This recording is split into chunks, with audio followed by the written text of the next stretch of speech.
Ok.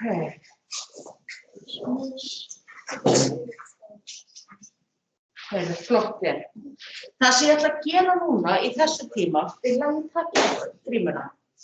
Það sem ég ætla að gera fyrir þessu tíma að fara að tala um þessa rafeindaskipan. Það er tvennt sem við erum með, sem ég erum með núna í kafla, það verður kafli 6-9 væntanlega sem við komin í núna. Þetta er reitaskipan og rafeindaskipan. Venjulega við beðin það að ef þið eru með efni eins og til dæmis segjum kolefni sem númer 6 í lotukerfinu, að þá rafeindaskipanin, það að segja hérna við með 1, 2, 3, 4 og þetta voru þá S-svigrúm, hérna koma D-svigrúm, þetta var lítið D hérna. Hérna erum við með P og svo verður þetta hérna neðst niðri þessi F-svigrúm. Og það komast alltaf 2 rafeindir inn á hvert S-svigrúm, 10 inn á hvert D-svigrúm, inn á hvert P-svigrúm koma 6 og síðan 14 inn á F-svigrúmin. En ég ætla að byrja á því að teikna þessa mynd sem ég gerði einhvern tíma, þar sem við erum með, hérna er kjarni og svo erum við með orku og þetta í rauninni fjarlægt frá kjarna og við getum sagt að orka vex hérna upp. Og svo vorum við að tala hérna að þessi svigrúm eru táknað sem kassa. Það sem að komast 2 rafeindir rauninni í hvern kassa. Þannig að þegar við vorum að tala hérna S-svigrúm, þá var það svona kúlar, P-svigrúmin, þá voru við með þessa átturlögun hérna og það voru 3 svoleiðis og það komu síðan alltaf 2 rafeindir í hvert svigrúm, hver sem lögun þessi Hvert svigrúm komast 2 rafeindir.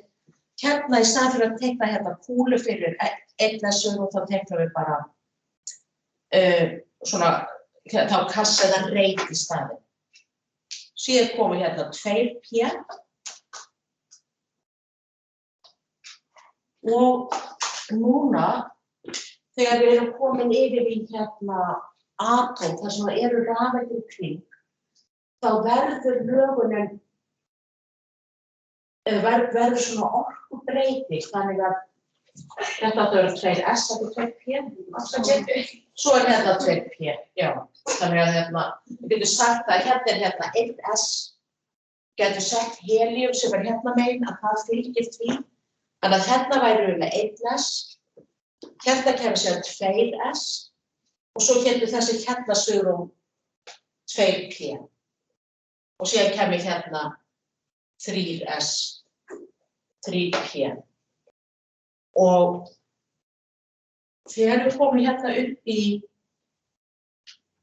hérna 3S, svo hérna kemur þá 3P, síðan kom hérna svolítið vel ofar 3D, sem vissulega með meginskaptatöluna 3. Þetta verður 3D, en hins vegar kemur 4S-svigrúmið, það kemur hins vegar bara orkulægra hérna inn. Þannig að hérna myndum við vera með 4S. Og það hérna, þá getum við sagt hérna eru 4S, þetta hérna svigrúm, síðan kemur 3D á eftir og síðan aftur 4P. Svo væri þá hvað ég var að segja. Þetta getur þá verið 4P hérna.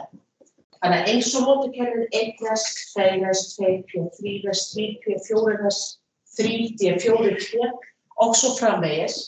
Þetta tekur maður og þegar við erum að tala um þessa reitaskipan,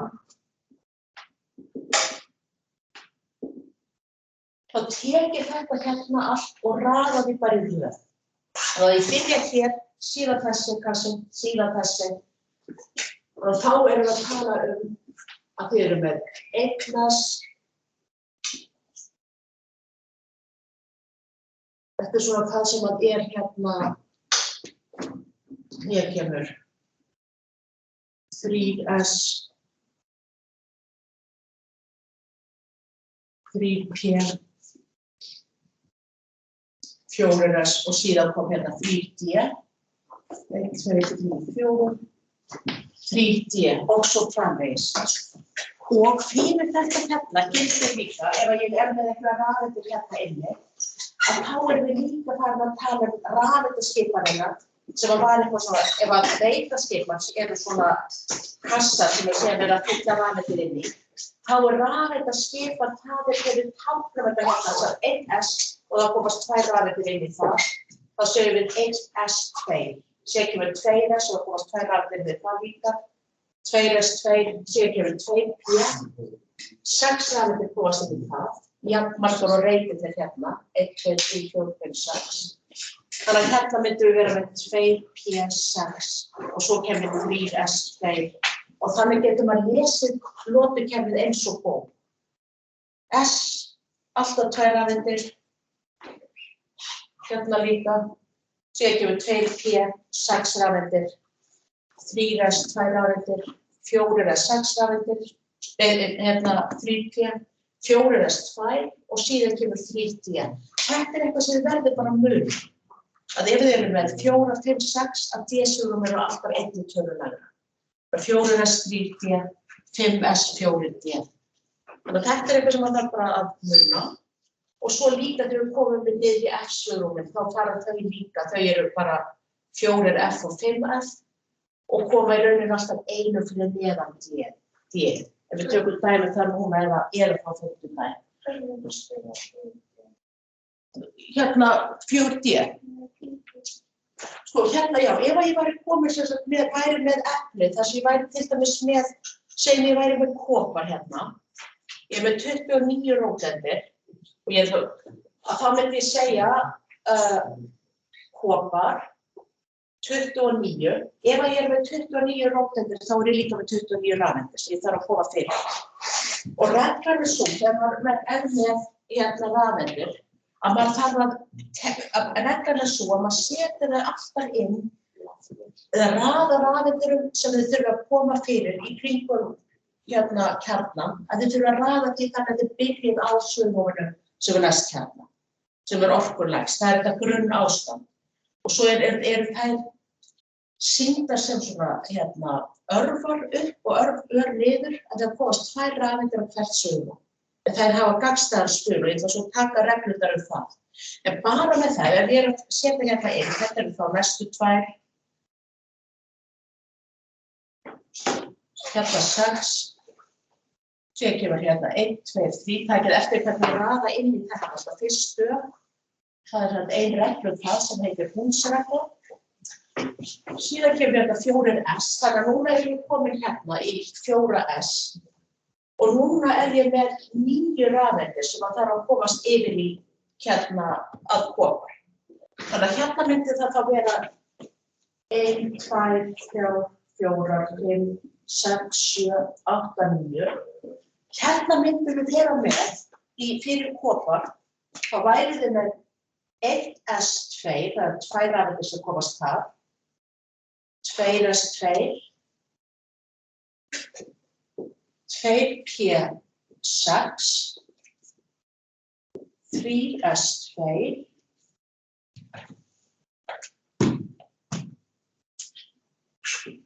3P6, 4S2 og þannig er ég bara alltaf að tala bara um þessar fyrstu 2 rafeindir. Þær fara hér, næstu 2 hér og síðan hérna yfir eins og að lesa bók, þess að ég er alltaf að segja 4P6, 3P6 og komið hérna niður í 4S og það komast 2 þar, síðan kemur bara 3D, en af því að við erum bara með 9 rafeindir, þó að komast 10 rafeindir í þetta sögum, þá erum við bara með 9, að þá myndum við að setja 9 hérna. Og þetta maður getur alltaf fundið ef þið fáið þetta hérna gefis, fjöldi rafeinda, og myndir þurfa að vita hvaða efni það það væri allavega alltaf að leggja saman þessar appelsínugulu uppskriftina. En það ekkert annað heldur en 2 + 2 + 6 + 2 + 6 + 2 + 9 sem ætti náttúrulega að vera 29. Samkvæmt þessu hérna. En venjulega bara nóg að horfa hérna í lotukerfið og segja bara og finna út þar. Og það eru bara 9 rafeindir sem þurfa að komast hérna inn. Og þetta myndi maður sýna í reikniskipanina, þá myndi það líta út svona.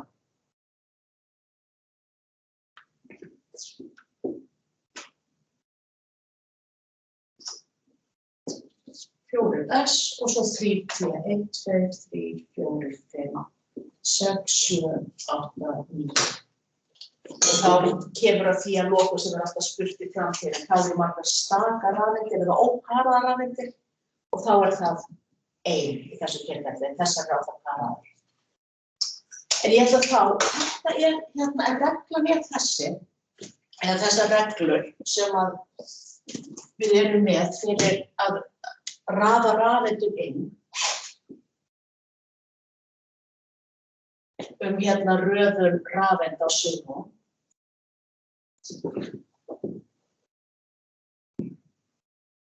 Svigrúm. Regla 1 væri sú að rafeindir á grunnástandi sem við erum alltaf að tala þó að fyrst fyrir að tala rafeindir sem örfast og fara aftur til baka. En á grunnástandi fara rafeindir alltaf í það svigrúm sem næst kjarni sem laust, þess að orkulegsta svigrúmið. Það væri rafeindir fara alltaf inn á orkulegsta svigrúm.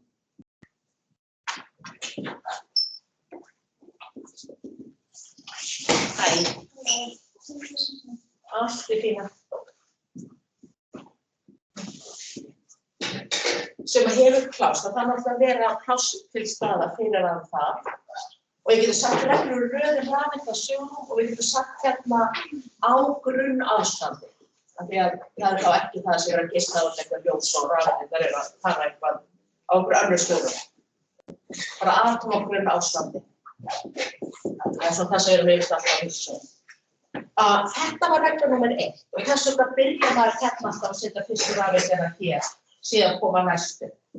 Svo var önnur reglan sú og þetta kallað einsetulögmál Paulis.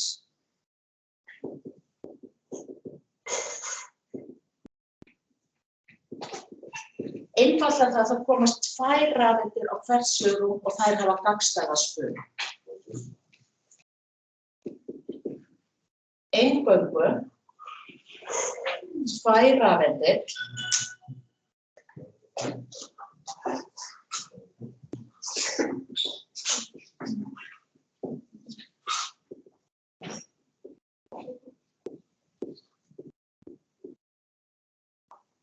gagnstæðan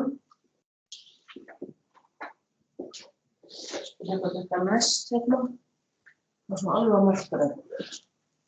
Aðeins bara færa þetta örlítið og jafnvel pínulítið svona.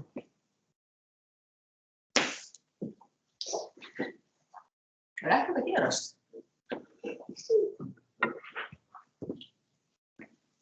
Núna við alltaf þetta á toppinn. Þetta var gagnstæðan spuna og þetta sýnum við venjulega sem eins og ég sýni rafeindirnar þarna að hver rafeind þá táknuð með svona lítilli ör og þetta getum við sagt að sé spuni réttsælis og rangsælis og þetta bætist við spuni rafeinda sýndur með 4. skammtatölunni sem MS.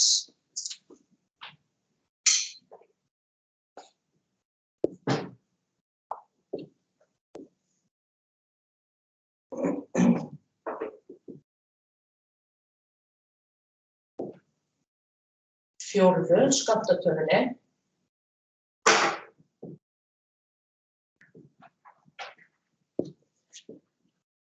MS og hún hefur bara tvö gildi sem plúshálfur og mínusálfur. Þessi plúshálfur myndi þá standa fyrir réttsælisspuna og svo rángsælis. Þannig að þær myndi alltaf vera með alltaf svona hvora móti annarri. Og svona ástæðan fyrir þessu að hver rafeind þarf að vera með sína skammtatölu, bara sitt mengi þar sem að við erum með þessar skammtatölur, þar sem að við erum með, hvað ég að segja,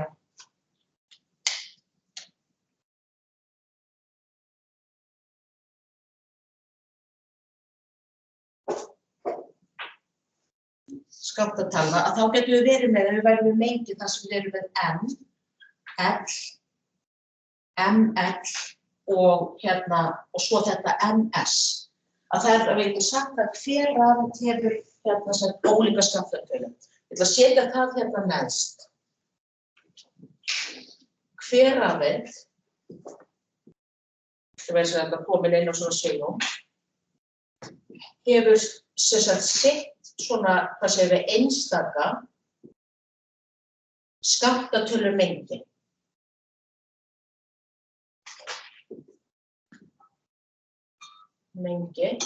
Og væri við þá með þetta mengi, þar sem að þessar þrjár fyrstu skammtatölur, þetta bara skammtatala svigrúmsins. En þetta náttúrulega spuna skammtatala.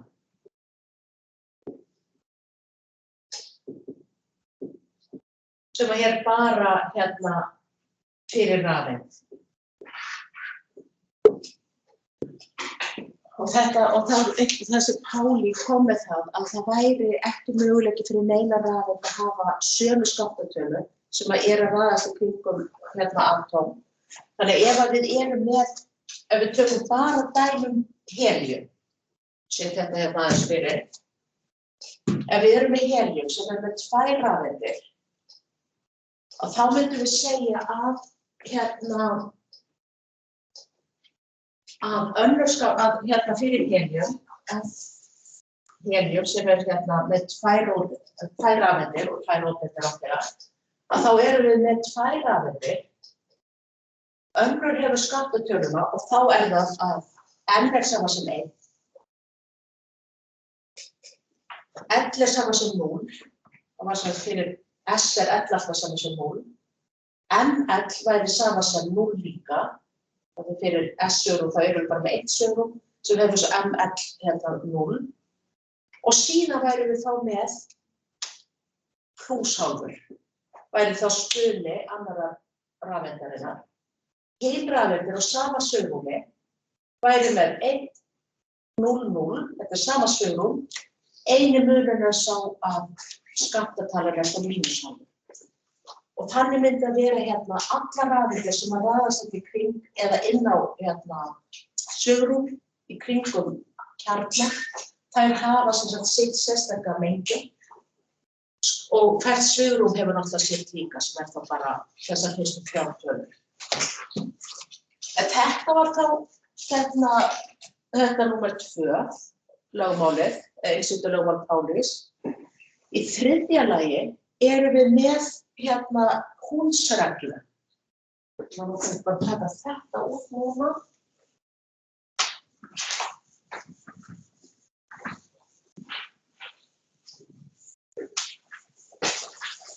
Ég skal setja þetta mengi samt sem áður.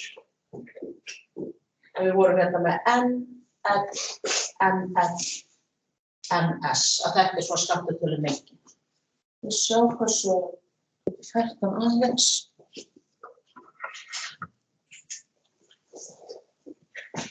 Það svo hingað. Að ef við erum með þetta þriðju regluna, það lögmál Hunds og innan sviga setjum strætóreglan af því að þegar rafeindir að raðast inn á svigrum, svo p-svigrum, þá raðast þær eins og þegar maður gerir strætó, að það þannig að þú ferðir í strætó eins og ég þurfti að gera í morgun því bíllinn var fastur, að þá fór ég ekki og settist við einu manneski sem var í strætó, bara við hliðina á henni, sem ég hefði ekki þekkt. Heldur myndi ég alltaf setjast í sæti einhvers staðar annars staðar. Og það þannig þegar strætó fyllir svo lengi sem fólk þekkist ekki. Þú ferð ekki og sest við hliðina á neinu fyrir en öll sætin eru búin, eða allar sætaraðirnar. Og þá fer maður að para en setjast við hliðina á einhverjum.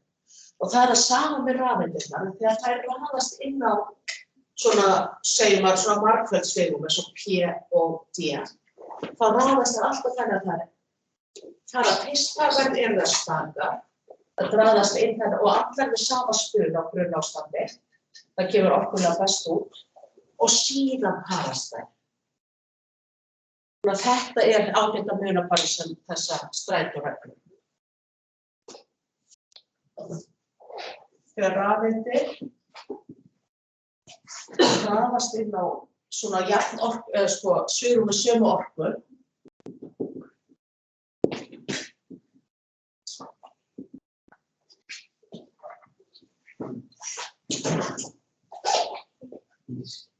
segir bara til dæmis 2P og þá ætla ég að gera teikna reitaskipanina fyrir það.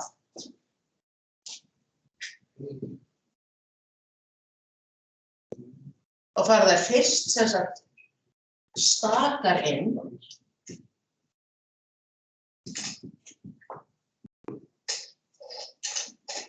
og með sama spuna, það þá á grunnástandi.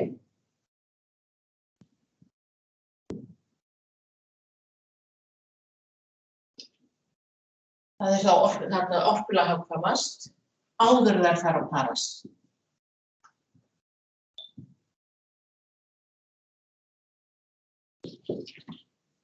Þannig að getum við sagt ef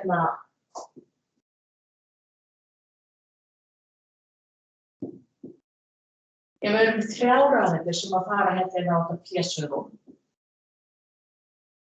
að þá myndi það líta út, gera þetta ráð fyrir þessi kassakjöfnir jafn stórir, að þá myndi við setja svona inn. Það alltaf uppbyggt? Nei, það má líka gera, það alveg rétt, að það má líka gera að allar örvendar eru niður. Að í rauninni þetta sem þær eru bara með svo sittvorðan spuna, í rauninni ekki þannig að annars bara réttsælis og hitt ráksælis og réttsælis sér á undan. Við getum líka gert þetta svona. Þetta væri alveg jafn rétt. Og þá hinurinn, hægra megin? Já, nákvæmlega. Eða þú getur, maður gæti gert þetta eða svona. Ég bara, eflaust myndi maður gera það svona bara. Og svo myndi maður setja hina á eftir. Ef við erum með segjum 4 rafeindir inn, þá myndum við vera með þá væri komin 1 pöruð. Maður myndi raða því svona og svona. Þetta köllum við paraða rafeindir.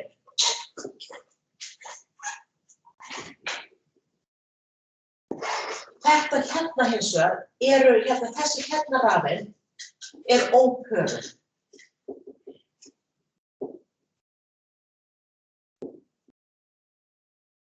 Eða stök rafeind. Í dæmum sem að þið fáið á prófum og þá sérstaklega kannski vorprófum, þá alltaf spurningin þessi. Þið fáið eitthvað eitt eftir notukenningu, til dæmis kopar, og eigið að gera þetta rafeindaskipan sem að væri þá þetta. Og þið þurfum ekki að vera með einhvern annan lit fyrir rafeindar, ég bara gera þetta til að velja að sýna það. Rafeindaskipan beðið og reitaskipan. Og þá síðan spurt að lokum, hvað eru margar óparaðar rafeindir? Og þá myndið þið vera með ef það litið svona út í loki, þá það 3 óparaðar, hérna eru 2 óparaðar rafeindir. Þannig þá verið að tala hvað eru margar rafeindir sem ekki parast. Þetta nefnilega svolítið merkileg, þessar ópöruðu rafeindir eru rafeindir sem taka sig að þátt í efnahvörfum yfirleitt. Eins og þegar við erum með súrefni, ef við tekjum rafeindaskipan fyrir súrefni, þetta voru þessar 3 reglur, það einhvern veginn. En ef við tekum rafeindaskipan fyrir súrefni, sem dæmi, og súrefni númer 8 í notukerfinu, það 8 róteindir og þar af leiðandi 8 rafeindir. Svo sest notukerfið. Að myndi þá vera með 2 rafeindir sem fara hingað, 2 og svo 1, 2, 3, 4 hér. Að þetta myndi vera með fyrir reitaskipan 1S, 2S og 2P, það þarf ekki fleiri svigrúm til. Og þá fara fyrstu 2 hérna, sem gefur okkur þá líka rafeindaskipanina, 1S2, 2 2S, 2S2, og svo eru þau með 4 rafeindir sem þá 1, 2, 3, 4. Þannig að það væri 2P4. Þessi óperu rafeindir, það svona hússtandi þá, eða það ein? Nei, það eru bara stakar en vilja gjarnan parast. Eða það eru þær sem að, eins og fyrir súrefni, þegar sem myndar alltaf þetta hérna O, til dæmis hvarfast í vatn, það myndar alltaf 2 efnatengi í súrefni, að það tekur sér ef við værum með 2 vetni, og vetni hérna, sjá, ef við erum með vetni, þá það bara með þessa hérna rafeindaskipan, eða þessa reitaskipan, 1S, að við getum bara að teikna það svona niður. Að það sem gerist að þessar rafeindir koma og parast við þessa hérna. Þannig að þess vegna getur að því að það vantar 2 rafeindir upp á í rauninni að fylla svigrúm, það í rauninni bara sama áttaregla.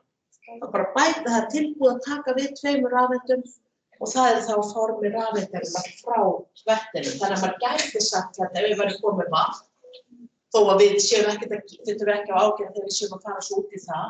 En þá getum við verið með það að til séum 2 vetnisatóm sem væri hérna þá 1S og 1S í báðum tilfellum hér, að þá væri við komið með þetta efnatengi hér, þetta samgilda tengi sem að gefur okkur vatn. Þannig að við getum sagt að stakar rafeindir eru mjög mikilvægar upp á efnafræði.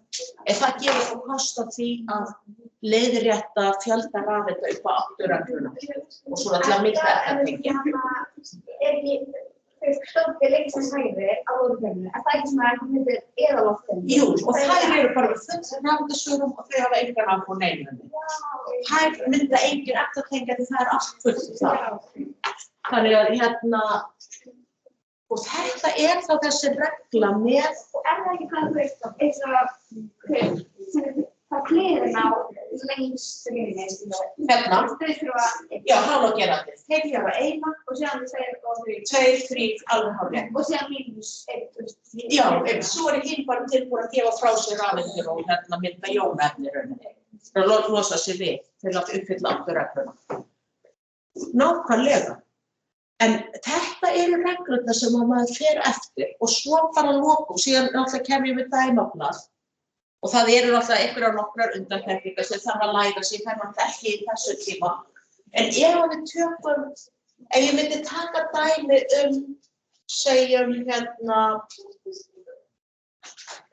1, 2, 3, 4, 5, segjum bara teknetíum hérna, TC, 43. Hérna myndi þið vera með, við setjum þetta teknabústu.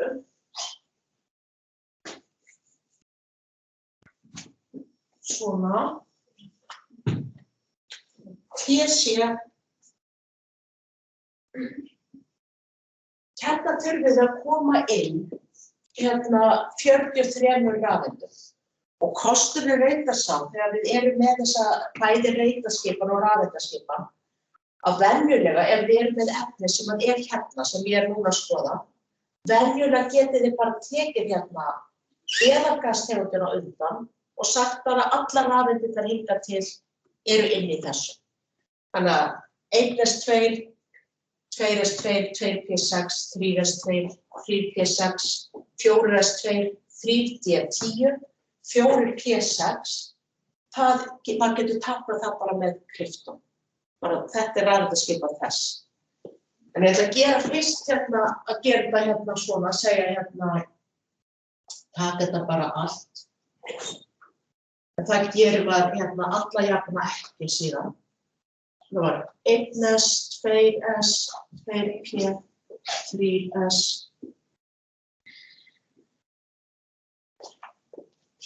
Svo kemur hérna 4s.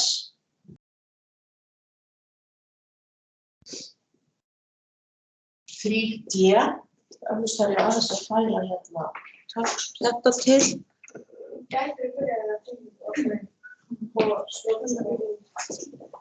Já, maður gæti gert það, en einhvern, sko, það þetta hérna 3d, maður sjá. Já, maður gæti það, svo kemur hérna 4p, 5s og að lokum var ég hérna með 4d, sem kemur þá hérna, 1, 2, 3, 4d. Þegar ég ger þessa rafeindaskipan, þá skulum þið endilega muna eftir að setja þetta hérna undir líka, að skrifa svigrúmin sem að þið eruð með. Þetta hérna þá myndið þið finna þetta inn, þessar 47 rafeindir. 1, 2, 3, 4, 5, 6, 7, 8, 9, 10, 11, 12, 13, 14, 15, 16, 17, 18, 19, 20, 21, 22, 23, 24, 25, 26, 27, 28, 29, 30, 33, 34, 35, 36, 37, 38, 39, 40, 41, 42, 43, 43. Svona, þannig að þetta þá komið. Og hérna eru þið bara með 1s2, 2s2, 2p6, 3s2, 3p6, 4s2, 3d10, 4p6, 5s2, 4d, 1, 2, 3, 4, 5. Þið eru þá með 5 rafeindir hérna á d-svigrúmi. Það eru 5 stakar rafeindir. Það hérna, af því þessar hérna eru allar stakar. En þið megið skrifa þetta sem argon. Og síðan væri alveg nóg að því að argon í rauninni, rafeindaskipan argons þessi hérna. Þetta hérna argon hér. Þannig að það nóg að taka bara það sem umfram. En það myndið þið aldrei nenna því að vera að teikna þetta allt upp. Þetta það mikil vinnu, þið fáið fleiri en 1 atóm á prófi. Og þá myndið þið þá bara skrifa hérna 5s, 4d og sýna sér hvernig rafeindir það raðast inn. Taka fram að það sé 5 stakar.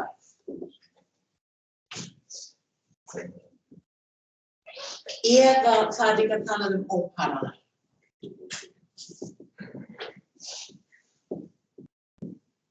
Og rafeindaskipanin fyrir þetta væri 5s2, 4d, 5. Þetta væri rafeindaskipanin sem við þurftum að skrifa. En alltaf eðalgastegundin í línunni fyrir ofan. Þið getur notað og síðan bara takið það sem umfram það. Hörðu, þá slekk ég á upptökunni. Svo hér. Svo bara takk fyrir tíma.